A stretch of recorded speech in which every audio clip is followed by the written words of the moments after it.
এখন পাগড়ি নিচ্ছেন, এরপরে পাগড়ি নেবেন হাফেজ মোহাম্মদ রায়হান। হাফেজ মোহাম্মদ রায়হান পাগড়ি দিচ্ছেন হযরত মাওলানা জসিমউদ্দিন মুজাহিদি আন্নাজি সাহেব। মারহাবা।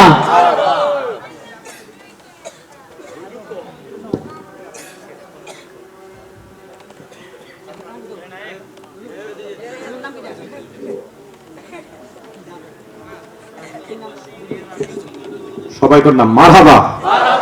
মাশাআল্লাহ, এই অল্প কিছুদিনের মধ্যেই দুই ছাত্রকে মাদ্রাসার পাগড়ি প্রদানের সুযোগ করে দিয়েছে। তার মানে মাদ্রাসায় পড়াশোনা হয়, কথা কোনো ঠিক নেবে?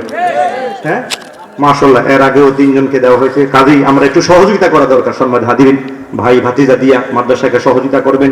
একটা আলেমী দ্বীনের বাবা হবেন, আলেমী দ্বীনের চাচা হবেন, দাদা হবেন। সম্মানিত হাজিরিন, ফতুয়ায় তাফসিরে কাশাফে আছে, ছেলে হাফেজে কোরআন যদি মাওলানা যদি হয়, মা বাবার কবরের পাশে সূরা ফাতিহা করে যদি দোয়া করে 40 মাস 40 বছর কবর আযাব মাফ হয়ে যায়। জোরে বলুন সুবহানাল্লাহ। কাজে এই জন্য ভাই একটা ছেলেকে মাদ্রাসায় দিবেন, মাশাআল্লাহ পড়াশোনা করা হয়, খুশি হইলাম। আল্লাহ পাক মাদ্রাসাকে বরকত দান করুন এবং দিন দিন আরো যেন ইলমে দ্বীনের খেদমত করতে সেই তৌফিক দান করুন। হাসান ভাই অক্লান্ত পরিশ্রম করতেছে, আমরা খুশি হলাম। আসলে আল্লাহ পাক ওনাকে এই খেদমতকে কবুল করে নাজাতের ফয়সালা করুক, আমিন। এখন হাফেজ ছাত্রদেরকে ক্রেস্ট প্রদান করছেন এই মসজিদ এবং মাদ্রাসার সম্মানিত সভাপতি জনাব নজরুল ইসলাম খোকন এবং মোহাম্মদ রফিকুল ইসলাম সাহেব। মাশাআল্লাহ, মারহাবা।